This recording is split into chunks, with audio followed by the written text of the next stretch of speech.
सुरों की देवी स्वर कोकिला लता मंगेशकर का रविवार के दिन यानी 6 फरवरी को मुंबई के ब्रिच कैंडी अस्पताल में निधन हुआ और उसके बाद देश के अलग अलग हिस्सों से श्रद्धांजलि देने का सिलसिला शुरू हुआ। इसकी खबर फैलते ही पूरे देश में शोक की लहर दौड़ पड़ी। लता मंगेशकर के निधन की खबर से देश ही नहीं बल्कि विदेश में भी रहने वाले उनके करोड़ों फैंस गमगीन हैं। लोग उन्हें अपने अपने तरीके से याद कर श्रद्धांजलि अर्पित कर रहे हैं। इसी कड़ी में अंधेरी पश्चिम के चार बंगला स्थित महाड़ा में एलएम स्टूडियो है, जिसे लता मंगेशकर का स्टूडियो कहा जाता है, और इस स्टूडियो में लता दीदी को श्रद्धांजलि दी गई। इस मौके पर एलएम स्टूडियो में काम करने वाले कर्मचारी और लता के फैंस मौजूद रहे।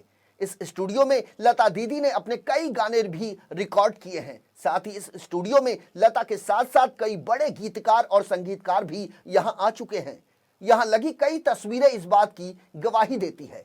लता दीदी को श्रद्धांजलि देने आए गावी स्टूडियो के मालिक हरचरण सिंह ने कहा कि वैसे तो वे लता दीदी को बचपन से ही जानते हैं, लेकिन जब से लता दीदी ने एलएम स्टूडियो की शुरुआत की तब से वे उन्हें बेहतर तरीके से जानने लगे, क्योंकि जिस घर में स्टूडियो बना है उसके मालिक चरणजीत सिंह हैं।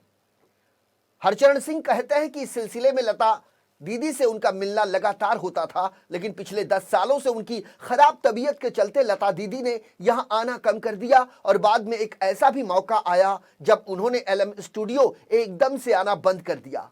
हरचरण सिंह ने बताया कि लता दीदी के निधन के बाद यहां पर स्थित सभी स्टूडियो की रिकॉर्डिंग पूरी तरीके से आज बंद कर दी गई। वैसे भी महाराष्ट्र सरकार की ओर से आज राजकीय शोक दिवस मनाया जा रहा है। आज भारत का जो तिरंगा है वो आधे लटका हुआ है, क्योंकि आज हमारे बीच हमारी सबसे महान विभूति लता मंगेशकर इस दुनिया में नहीं रही।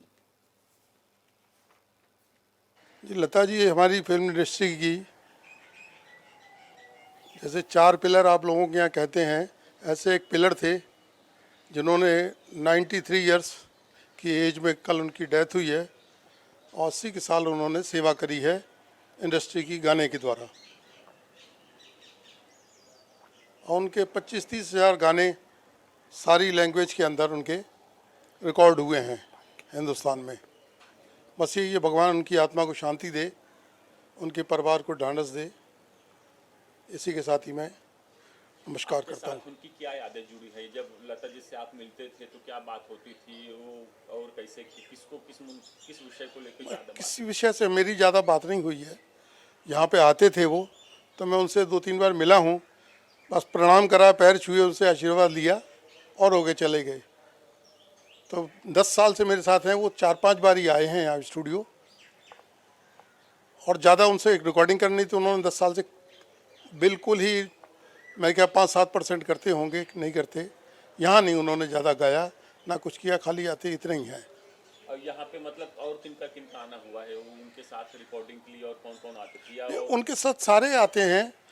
मेरे यहाँ सारे उत्तम जी आते हैं, यहाँ उनके लक्ष्मीकांत प्यारेलाल जी आए, सारे जितने बड़े हैं म्यूज़िक डायरेक्टर वगैरह सब आते रहते हैं यहाँ पे, क्योंकि मेरा स्टूडियो बराबर में ही है। तो इसलिए मुझे पता लगता रहता है, कुछ मेरे यहाँ आते हैं, कुछ उनके यहाँ आते हैं, वो रिकॉर्डिंग चलती रहती है कि हमारे। तभी उनके निधन के अवसर पर आप लोगों ने बंद किया हुआ है कि चालू? हाँ जी, बंद किया हुआ है स्टूडियो।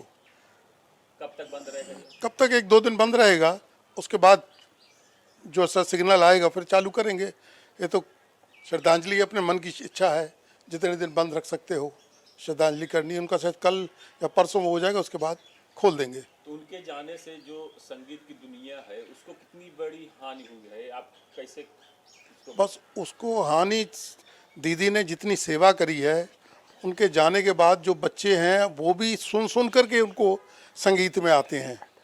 तो ये तो इंडस्ट्री के लिए बहुत बड़ी हानि है कि युग का ख़त्म हो गया है लता जी के जाने से। आपको क्या लगता है उनके जाने के बाद उनके स्थान पर कोई और ऐसा नहीं?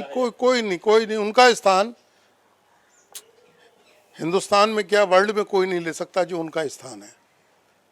उनका अपना मुकाम था, अपने तरीके से वो काम करते थे। बहुत काम, दीदी उनकी फैमिली सारी यही संगीत में ही लगी है।